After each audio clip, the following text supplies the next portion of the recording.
Hi everybody, welcome back. I'm ready to start reading this amazing read to you. I will start with book 1. This is from the series Goosebumps Most Wanted, and this one is called Planet of the Lawn Gnomes. That's the cover page right there. That's the back, and I will begin. Well, before I start reading, let me just tell you that this is a regular novel, doesn't have graphics, doesn't have images, no pictures, and you can just listen to each chapter as I read it to you. Enjoy from the comfort of your home, all right?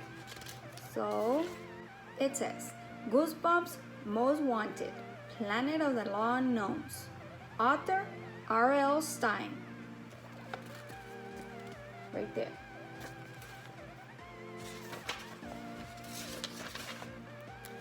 And it begins like this. Welcome, you are most wanted. Come in. I'm R.L. Stine. Welcome to the Goosebumps office. I hope you didn't have trouble finding it. Did you follow my directions? Turn left at the third open grave and follow the path through the quick sand pits. You might think a graveyard is a strange place for an office, but I need a lot of quiet to think. And the only noise here is the sound of dead people not breathing. Well, sit down. Just move those eyeballs out of your way. Yes, I know, they're still warm and wet. I keep meaning to return them to their owners.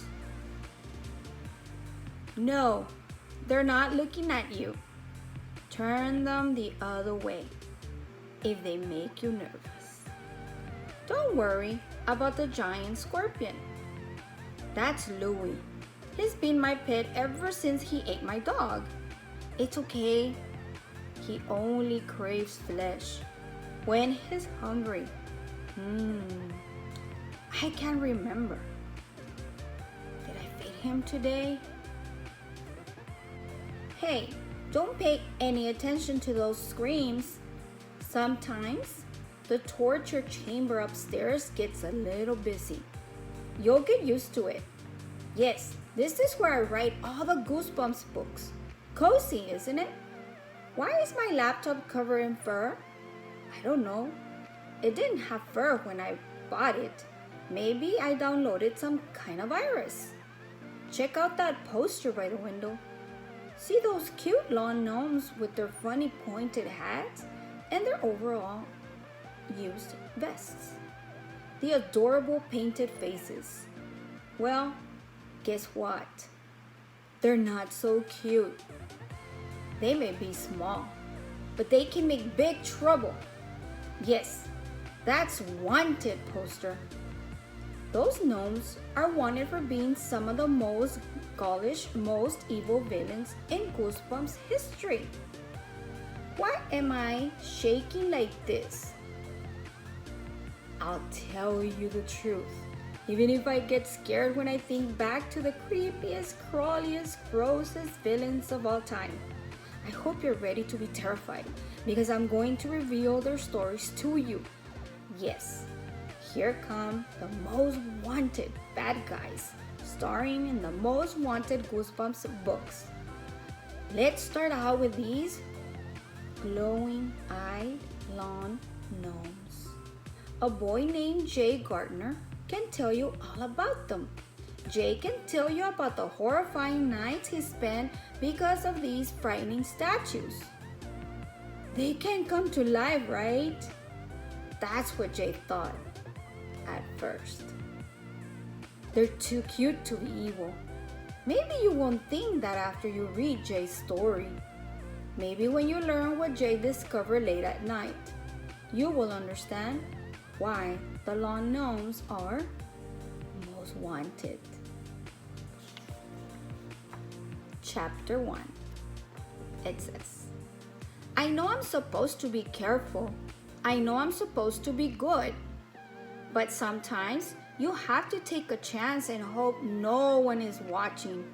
Otherwise, life would be totally boring, right? My name is Gardner. I'm 12. Sometimes I can't help it. I like a little excitement. I mean, dare me to do something, and it's done. It's just the way I am. I'm not a bad dude. Sure, I'm in trouble a lot. I've been in some pretty bad trouble, but that doesn't mean I'm a criminal or anything. Check out these big blue eyes. Are these the eyes of a criminal? Well, mine are not blue, but let's pretend. No way. And my curly red hair? And the freckles on my nose?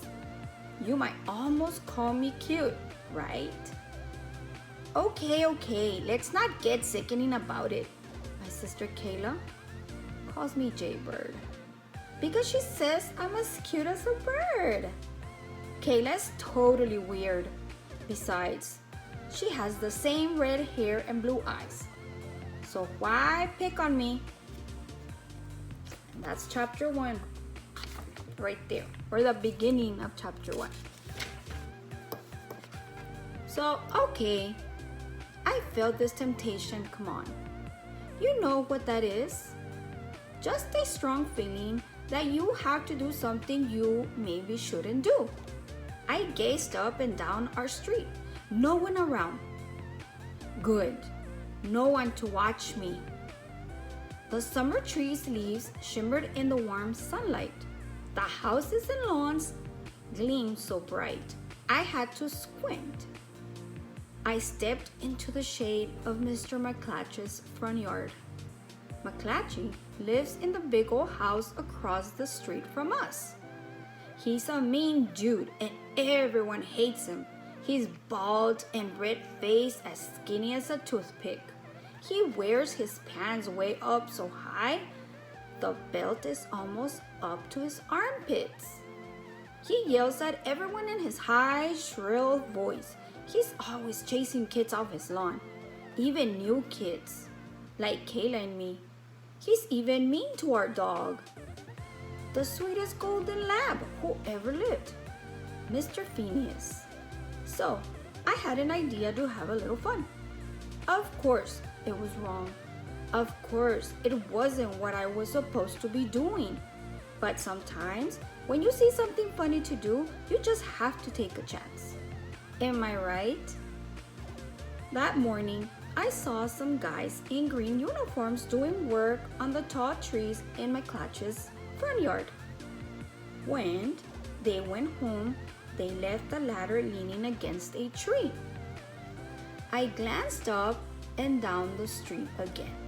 Still, no one in sight. I crept up to the ladder and grabbed its sides. I slid it away from the tree trunk. The ladder was tall but light, not hard to move. Gripping it tightly by the sides, I dragged it to the front of McClatchy's house. I leaned it against the wall. Then I slid it to the open window on the second floor. Breathing hard, I wiped my sweaty hands on my legs of my jeans. Sweet, I murmured.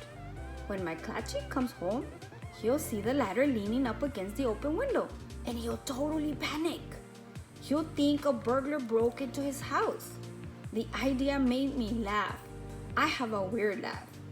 It sounds more like hiccups than laughing. Whenever I laugh, my whole family starts to laugh because my laugh is so strange. Well, actually, Mom and Dad haven't been laughing with me much lately. Maybe I've done some things that aren't funny. Maybe I've done some things that I shouldn't have.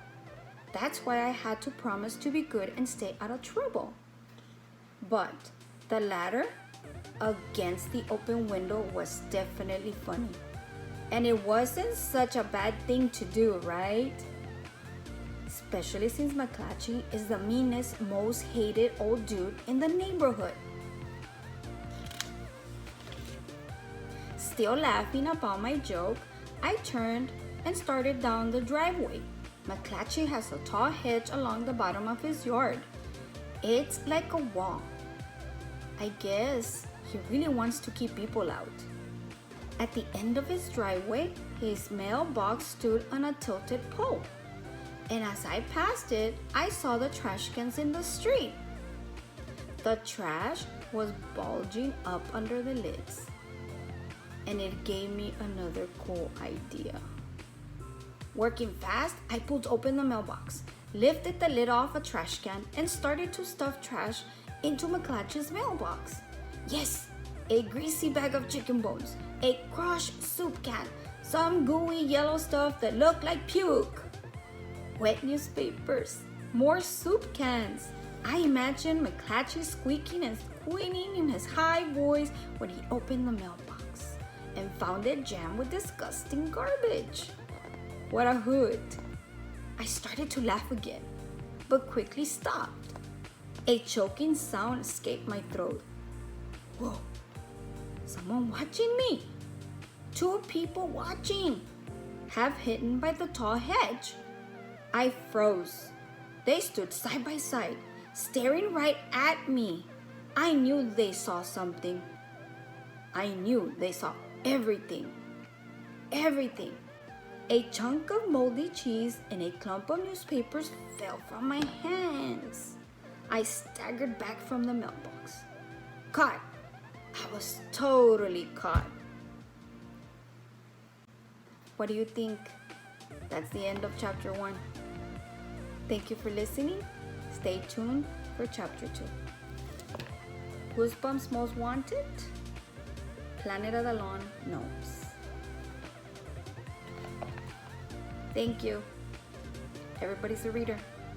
Don't forget, this might be the right book for you. Continue listening. Stay safe.